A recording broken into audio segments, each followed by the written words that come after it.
saya sekedar share ya Bapak Ibu supaya Bapak Ibu punya gambaran saja. Ambil yang gratis-gratisan, jadi ini mudah dilakukan. Karena semua ada di aplikasi ini saya sampaikan ke Bapak Ibu, siapa tahu ada yang memerlukannya gitu. Kemudian buka warung ya, Bapak Ibu bisa. Nah, ini pencatatan pemasukan dan pengeluaran. Kemudian ada pengingat tagihan dan piutang, laporan keuangan sederhana, bisa kirim struk ke pelanggan juga ya. Ini cocok untuk UMKM kecil, warung reseller, kemudian bisa ada yang free, gratisan ada juga. Kemudian nextnya nanti bisa di-download di Play Store. Kemudian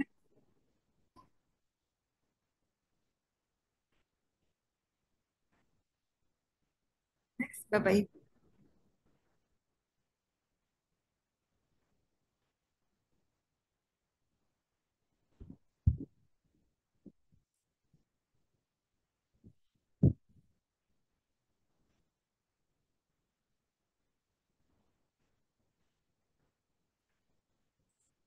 Next, Bapak Ibu, next bisa.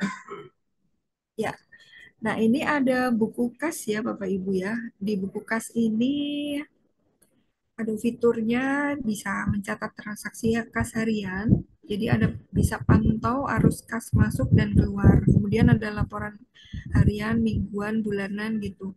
Cocok untuk usaha mikro dan individu. Nah, ini bisa di-download juga ya di Play Store. Nanti Bapak Ibu bisa menggunakan setiap hari. Jadi enak sekali, sudah ada rincian, bisa dikirim terus tagihan-tagihan apa belanjanya apa aja bisa muncul dari sini.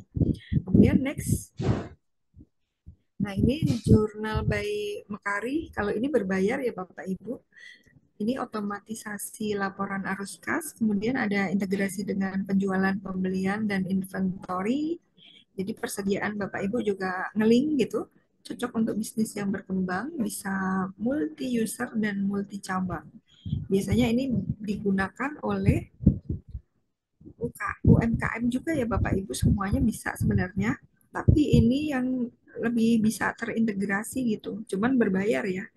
Ini pernah, kalau nggak salah pernah juga saya ikut ikut di RKB BUMN Jakarta Selatan untuk ikut ininya kelasnya. Waktu itu offline. Baik, bisa next. Nah, ada lagi namanya Kledo ya. Kledo ini harus kas real time, laporan keuangan lengkap, kemudian neraca, laba rugi, manajemen stok dan invoice-nya juga muncul, terintegrasi dengan sistem kasir. Cocok untuk UMKM yang mau naik kelas. Kemudian ada versi berbayar maupun gratisnya. Jadi kalau gratis biasanya menunya, toolsnya terbatas. Kalau berbayar itu biasanya ada berbagai macam menu yang lebih tinggi lagi gitu. Boleh next. Kemudian ada ini ya, Majo. Nah, ini suka kita lihat ya Bapak Ibu ya. Majo ini post point of sales ya dan manajemen keuangan juga ada. Kemudian dashboard arus kas dan laporan keuangan, manajemen pegawai dan inventory. Nah, ini cocok untuk bisnis retail. Biasanya digunakan di kafe-kafe, di restoran seperti itu seringnya. Lalu Bapak Ibu, ini ada berbayar juga ya kalau yang ini. Oke, next. Nah, ada Accurate Online, laporan keuangan lengkap dan detail, arus kas, persediaan pajak payroll, integrasi bank dan multi cabang. Nah, ini bisa digunakan juga ya untuk Bapak Ibu silakan yang berkenan. Saya apa namanya? Sharing yang digital-digital juga ya. Kemudian next. Nah, ada aplikasi kasir juga ya. Nah, ini sistem kasir dan pencatatan transaksi.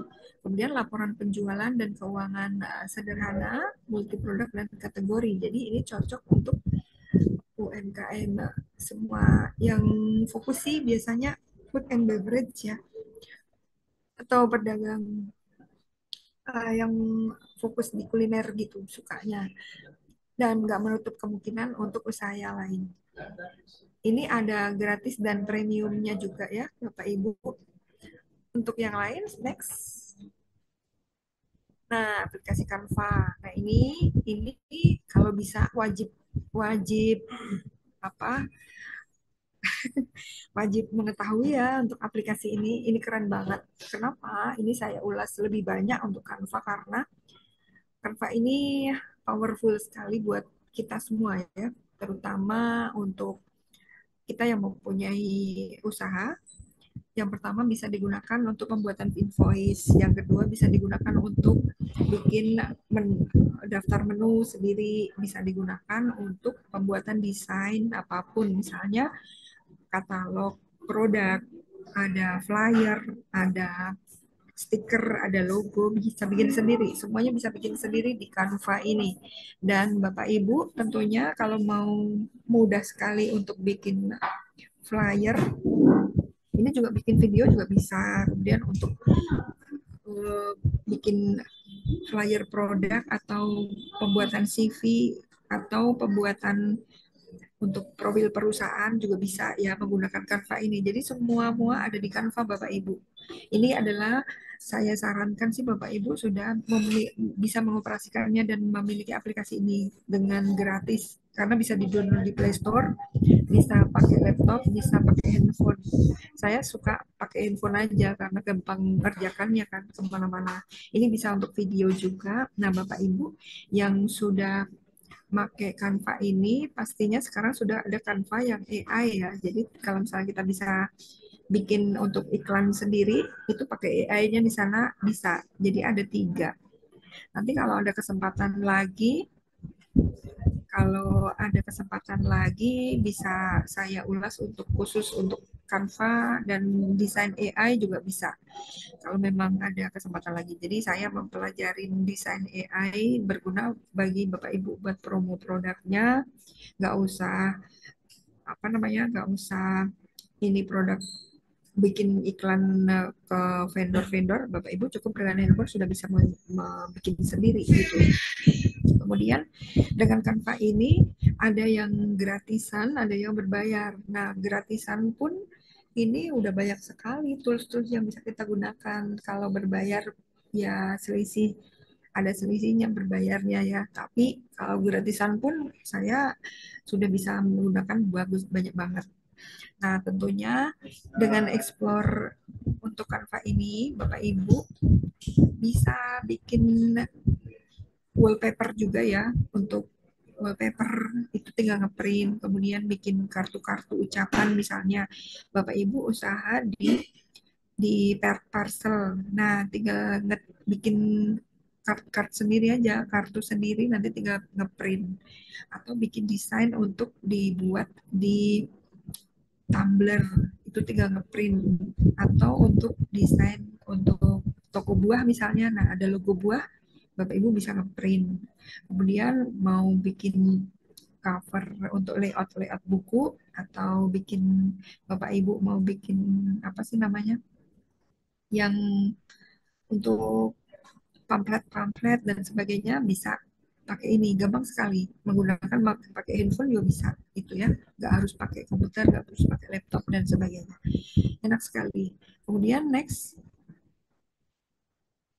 Nah, tips untuk owner agar usaha berkembang pesat bagaimana? Jadi pahami arus kas, jangan cuma lihat profit tapi lihat arus uang tunai masuk dan keluar.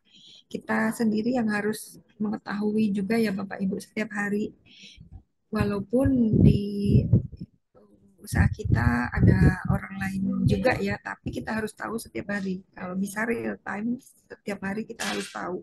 Karena apa? Karena kitalah yang memiliki usaha, kitalah yang harus bertanggung jawab atas semuanya. Artinya berdiri pesat atau tidaknya usaha kan tergantung kita ya, karena kodanya di tangan kita semua. Jadi pastikan kita harus mengecek semuanya, jangan full 100% diserahkan ke orang lain, tapi kita harus cross check juga. Yang kedua adalah pisahkan keuangan pribadi dan bisnis. Nah, ini tentunya wajib ya Bapak Ibu. Dan tentunya kita bisa harus lihat kalaupun usaha kita bisa dilihat apakah usaha berbentuk CV atau PT atau apa ya. Jadi bisa dilihat lagi detailnya. Karena kalau kita CV itu kan belum berbadan hukum ya, dan nanti efeknya apa kalau misalnya terjadi sesuatu. Nah, kalau CV itu terjadi sesuatu, harta benda kita, owner-ownernya juga ikut ya. Tapi kalau PT itu sebatas dari saham yang ditanamkan di sana. Kemudian yang ketiga adalah gunakan software keuangan sejak awal. Nah, software apa sih ya? Aplikasi tadi minimal aplikasi-aplikasi ya. Cari yang gratis-gratisan banyak sekali. Yang gambar lebah tadi juga bagus. Kita bisa nge-share cantik banget kan kalau di-share dengan invoice seperti pada saat kita beli di supermarket. Nah, di sana dengan invoice atau resi pembayaran yang harus dibayarkan oleh konsumen itu muncul gitu. Cantik banget. Jadi akan menambah eksklusif di usaha kita tentunya. Kemudian buat proyeksi bulanan dan skenario alternatif. Lalu bangun hubungan baik dengan supplier, bank, dan pelanggan. Nah, Bapak Ibu, untuk supplier ini kan supply chain ya, kalau itu ada ilmunya sendiri. Kemudian kalau berhubungan dengan bank juga tentunya ada ininya sendiri ya, khusus. Nah, nanti Bapak Ibu usahanya termasuk usaha apa? Apakah usaha mikro? Nah, kalau mikro kan sampai 1 miliar itu dikategorikan menurut peraturan pemerintah nomor 21 nomor 8 tahun 2021. Nah, usaha mikro itu kan kategorinya sampai dengan 1 miliar sekarang untuk peraturan pemerintah terbaru. Nah, itu tentunya nanti kalau usaha mikro akan bisa mendapatkan, misalnya Bapak Ibu pengen mendapatkan pinjaman dari pihak bank. Nah, Bapak Ibu masuk kategori mikro. Di sana ada KUR dan lain sebagainya ya. Nanti bisa dieksplor lagi. Kemudian kalau usaha SME atau small medium enterprise tentunya yang lebih dari 1 miliar. Seperti itu kategori usahanya. Jadi nanti Bapak Ibu bisa mengajukan ke bagian SME. Jadi ada di perbankan itu bagian kredit khusus ya yang mengurusi tentang SME. Lalu ada yang menengah. Menengah itu ada lagi plafon yang minimal yang harus untuk seorang owner itu, oh usaha saya sudah masuk ke menengah gitu ya. Nanti ada sendiri ininya apa namanya kriterianya. Lalu jaga dana darurat usaha tentunya karena usaha sudah dipisah, ini wajib dipisah antara dana pribadi dan dana untuk usaha. Karena apa? Karena kalau untuk pembukuan-pembukuan kan pastinya sudah rapi dari awal, itu tentunya akan memudahkan segala-gala. Kalau pembukuan di awal sudah berantakan, pasti berantakan segala-gala gitu Bapak Ibu. Nah, nanti untuk ini nomor 7 ya, jangan takut mengoutsource dan merekrut orang keuangan yang kompeten. Jadi Bapak Ibu, kalau ini kalau misalnya usaha masih dijalankan sendiri tidak apa-apa, tapi menggunakan misalnya Google Sheet atau Excel yang bisa Bapak Ibu akses kapan saja gitu. Kemudian kalau ini menggunakan aplikasi yang saya sebutkan di depan tadi ya sebelumnya, dan nanti Bapak Ibu bisa explore. Lalu Bapak Ibu juga bisa menggunakan fasilitas-fasilitas untuk di handphone itu juga sebenarnya ada yang bisa digunakan untuk media-media mempermudah dalam marketing juga ya di tools-tools WA itu. Kemudian ada tools di WA juga bisa untuk Excel juga, nanti tinggal tarik dari apa namanya dikirim ke WA, nanti Bapak Ibu sudah bisa mengerjakan dari mana-mana, itu bisa dijalankan juga ya. Jadi semuanya terkontrol dari handphone, terkontrol dari apa ya, genggaman lah ya. Itu sekarang kan apa-apa dari handphone sudah bisa ya. Jadi menggunakan Canva juga dari handphone. Saya biasa pakai handphone. Kemudian nulis apapun dari handphone juga tersambung dengan email handphone saya. Jadi gampang sekali. Aplikasi-aplikasi juga ada di handphone ini. Jadi pada saat saya perlu apa, sudah langsung satu tempat aja gitu. Kemudian yang wajib diketahui adalah dari step-step yang sudah saya sampaikan dari 1 sampai 6 tahap, oh perusahaan saya masuk ke mana gitu. Nah nanti Bapak Ibu, ini strategi bisnis di India, saya sudah mempelajari di India juga ya. Di sana juga ada banyak sekali UMKM-nya untuk strategi bisnis yang harus dilakukan. Kemudian di Cina juga saya mempelajarin. Kemudian yang sekarang saya pelajarin lagi untuk penelitian, saya kombinasi antara